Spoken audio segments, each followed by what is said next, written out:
What's up, everybody? Welcome back. This is Mindset Mutiny, and I am your host, Mike Ivanov. Kind of cool place we are today. I'm in Burke, Vermont, riding my bike, trying to collect my mind and get my energy back after that speech. And we will be doing a podcast on the rise to that speech and then the fall back down from it, which is interesting to discuss because there was quite an adrenaline dump there, quite a dopamine overload that I have been unpacking for quite some time. And it's been challenging for me to try to understand. So I'm going to do a whole podcast on that because I think it'd be really helpful for you guys to help you understand kind of what that rise and fall looks like and then kind of how to seek that baseline once that dopamine withdrawal kind of takes place. But not to delay too long here. Like I said, we're in Burke, Vermont. It's about 6:00 p.m. And I just wanted to rip a quick podcast to kind of talk about my ride today, kind of talk about some of the other things I did after my ride. For those of you that are interested. So, like I said, Burke, Vermont, woke up this morning pretty early, got out on the bike before anybody was out, and I was going to ride Black Bear. We are in Northeast Kingdom, which is some of the best mountain bike trails, I would say, in the Northeast, maybe in the northern part of the entire country. But yeah, so some epic rides, a lot of flowy, groomed trails. Anyway, so today I got up super early, had my electrolytes, headed out of the Airbnb. So we get a nice Airbnb up here, same place we stay kind of often when we come up this way. Beautiful spot, middle of nowhere. Super kind of modern design on the house. It's got kind of a lofted bedroom, which is kind of cool. And anyway, we spent Thanksgiving here in 24, which was kind of neat. And the turkey filled the entire oven. But we had snow that day. I went out and caught a quick half marathon in a winter storm morning. So anyway, I rode out this morning. Was a little rainy, a little overcast, but a lot of fog, a lot of clouds kind of caught in the mountain area. So I went out by myself, and right off the trailhead it's straight up, right? So pedaled about, well, let me check. I'll give you the exact time. I got the lap times here. 37 minutes up, right off the trailhead to the top of Black Bear. And you can kind of do laps here at this place, right? So there's like an access trail that you can kind of pedal up and kind of rip down and then pedal up again, right? So the pedal up is about 2 miles. So it's about 2 miles straight up to the top of Black Bear. You come up to the top. It's like an access road, and then it kind of goes down to some single track for, maybe about a half mile single track, comes out to an opening. Big kind of gazebo, kind of where everybody kind of hangs out before they kind of hit Black Bear, because Black Bear is a good solid, let's see, let me look here. It is about 2.5 miles down nonstop. And it's like a jump trail. It's got a lot of flowy, like bank corners, like real bank corners. I mean, there were some corners that were banked, got to be, I don't know, 9 feet, 10 feet tall bank corners. So when you're exiting that corner, you want to be kind of looking towards the exit. But anyway, so I pedal up to the top of Black Bear. I'm up there before anybody else. So I kind of I'm up there alone, right? Which is super awesome. But on the way up, I don't want to say I was kind of bitching out, but I hate climbing. Just something, I know it's like you ride mountain bikes and hate climbing. It's kind of interesting, but I don't like climbing, man. And the whole way up, every like couple minutes I'd look up and I'd be like, oh my God, like, look at how far up that is. Look at the steep grade. Like, what the fuck am I doing? So I'd say for the first 37 minutes on the way up, I was questioning everything, wondering why I picked this route. Because there's a lot of nice trails out here. You could do all sorts of riding out here, and some are easier than others. But so Black Bear is probably one of the best trails. So of course that's where I headed out to. So on the way up, I just find that I'm kind of psyching myself out. I'm like, man, today is going to be a long day. Because I want to do a couple of laps, and already like literally a couple minutes in, I'm like, man, I don't want to be here. But just kept pedaling. Took a couple breaks on the way up. Had some energy jelly beans on the way up, and that kind of gave me a little bit of carbs, gave me a little boost. But so I get up to the top, beautiful, beautiful view, kind of opens up, and all the fog's kind of sucked into the mountain area there, and it was so beautiful. So I took some time to myself, kind of sit there, enjoy the view. And again, this is kind of my therapy, like I've talked about. Riding bikes saved my life, and it always gives me that clarity that I'm looking for. So made sure to kind of be present for that. So sat down, took my helmet off, kind of sat in the gazebo, just kind of chilled out before my descend down. And so I'm riding an Evil Reckoning. It's like a Joker build. I built it. Pretty cool bike. It's a 29er. I got brown walls on it. I got 220 millimeter rotors in the front, so that's a huge rotor. Formula brakes. I got a push rear shock. I got 190 millimeter front rock shock. Bike is sick. It's not a great climber, so the seat angle is pretty steep. It's great for descending, but not super great for climbing. So you got to put a lot of effort into the climb, but you're going to be passing people on the downhill. So anyway, I climbed that beast to the top. She looked really pretty doing the job. I think that's all that matters.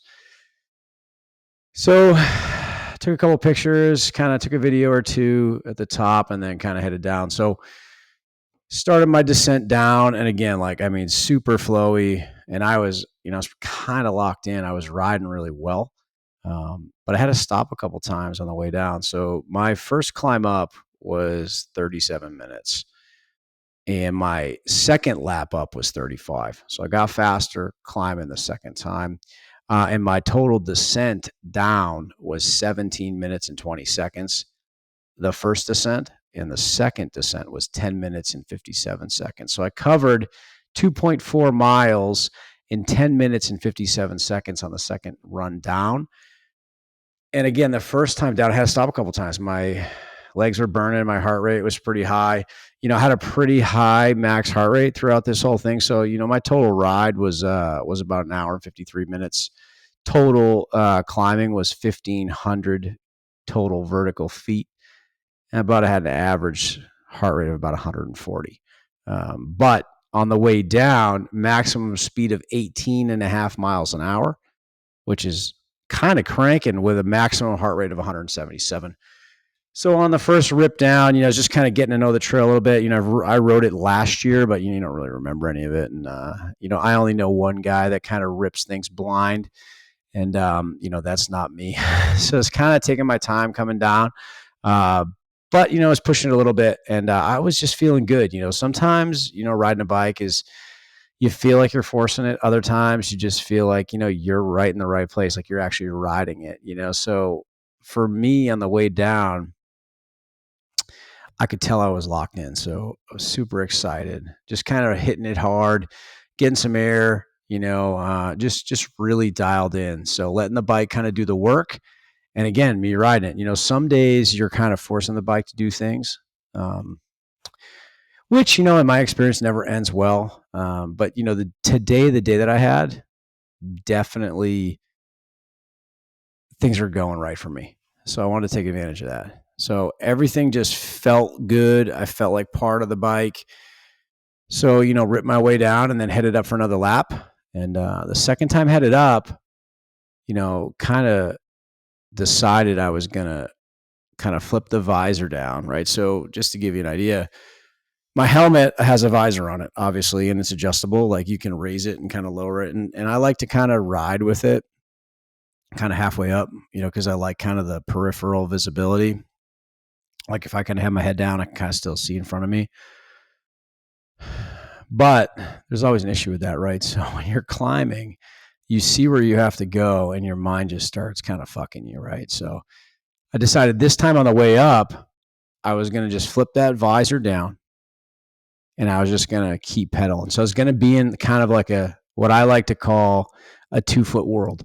And I used to kind of use that term back in the day when I was playing hockey, like, the 2 feet in front of you is really what mattered.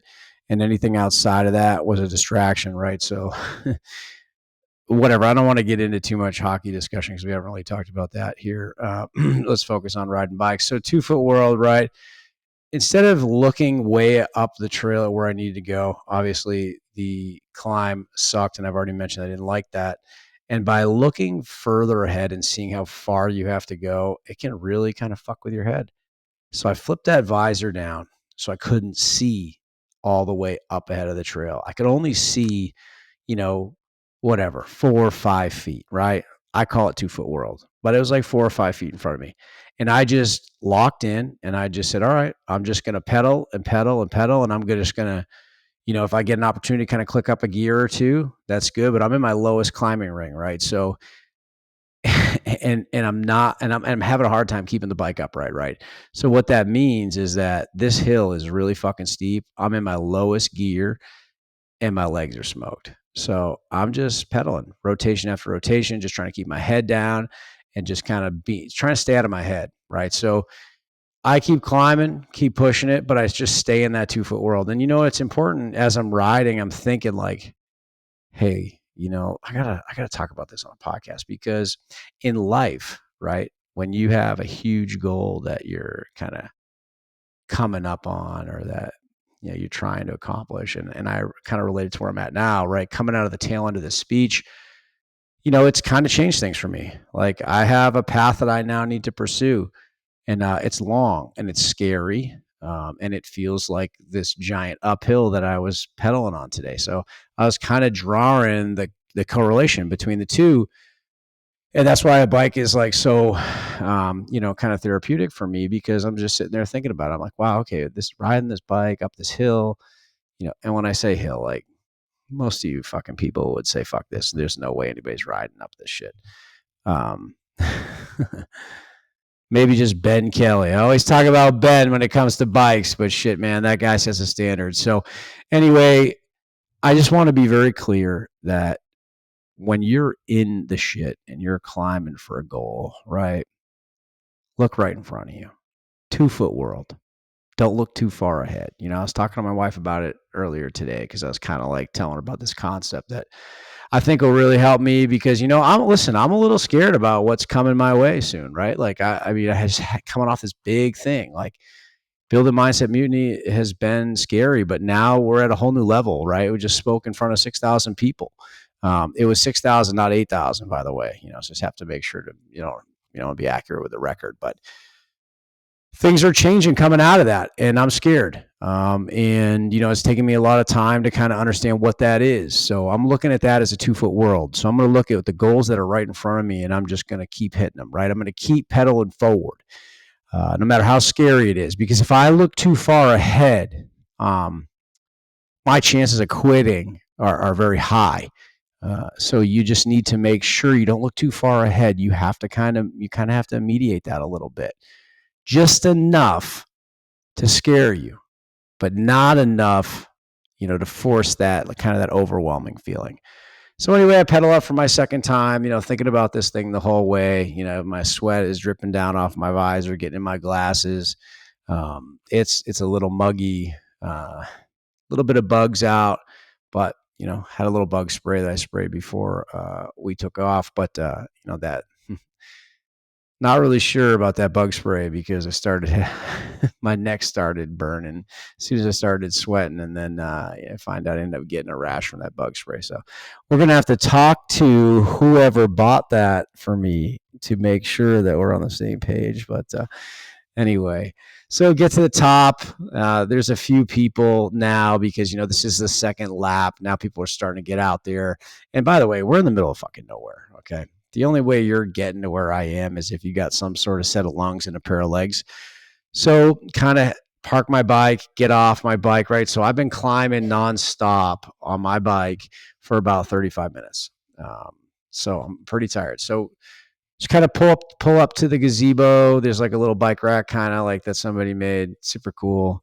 And just kind of get off my bike and head into the gazebo, kind of chat it up with a few people.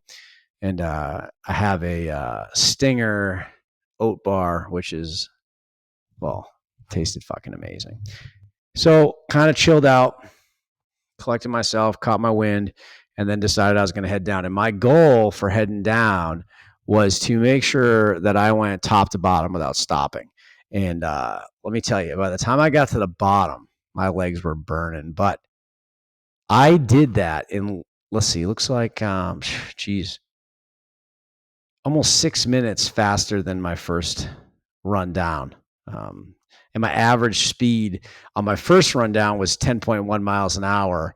And then on my second run down was 13.5. So, dude, let me tell you, I fucking crushed it on the way down. Wish I had a video of the whole thing. I was just in the zone. The bike was flowing. You know, I was just like part of it. Epic ride down. Probably one of my best rides of my lifetime. I was just feeling good. Don't know why, but everything was just kind of working one with the bike. So pretty sick. I had one close call, kind of came off of this big bank corner to like a transition, like a tabletop transition, which kind of like popped off, got a little air. And then there was a steep corner, but it was wet out today and there was some roots. So there was a couple of roots stacked up. And if you take on a mountain bike or any bike really, if you take roots at any angle where you're like kind of where you're not completely upright and going straight over it, if you're going over roots at an angle that are wet, you're going to have some issues. So I did, and you know the bike kind of slid out a little bit, and the right side of the handlebar, you know, kind of came way in. So I'm leaning, going, you know, probably I don't know, 12, 13 miles an hour, and I can just feel the bike kind of turn and the front tires kind of turning, and I can feel myself starting to get kind of pushed over the front of the handlebars. But I kind of stayed strong on the bars and was able to correct the tire and be able to ride out of it. But it was one of those moments where your asshole kind of puckers up because you know what's next. You're going to be in the fucking woods, you know, rolling down the trail, probably getting up with some damage. But I was able to save it, able to ride out of it, and, you know, just kind of kept ripping. You know, it's one of those things where you have like a quick almost spill. You kind of yell out a little bit with some celebration after you save it.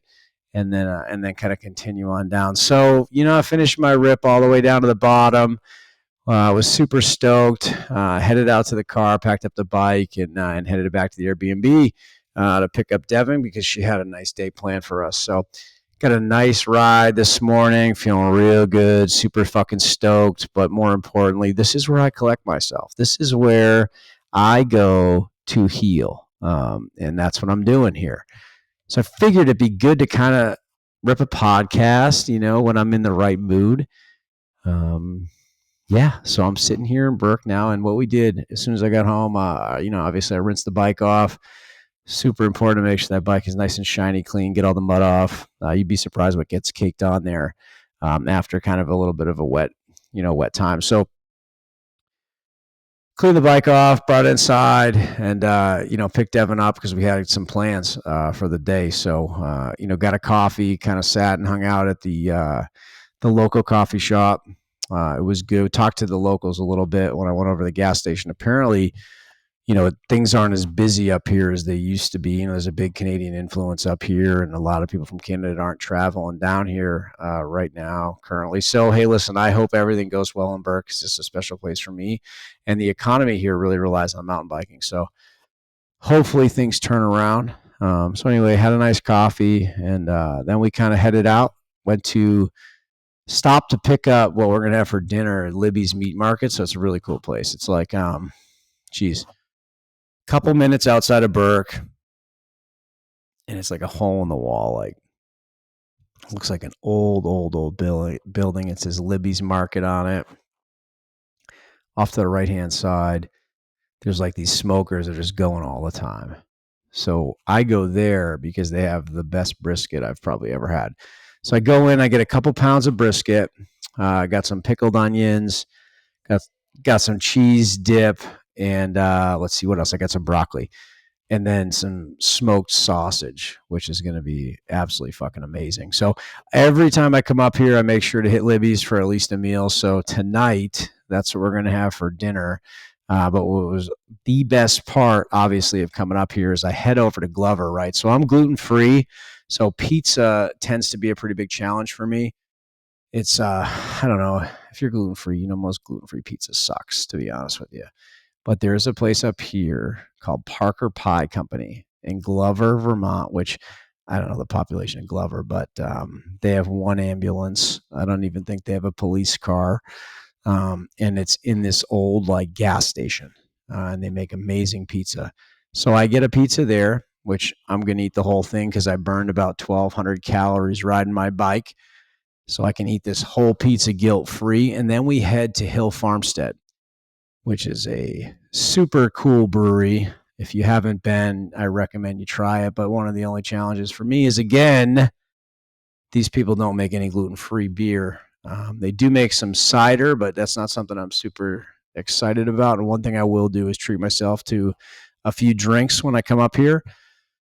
Not saying that, you need to be drinking all the time, but after a big bike ride, I think it's customary to just, have a couple beers, kind of relax, just enjoy the area. So anyway, I happen to stop at the gas station and get some Heady Topper. I get a 4-pack of Heady Topper.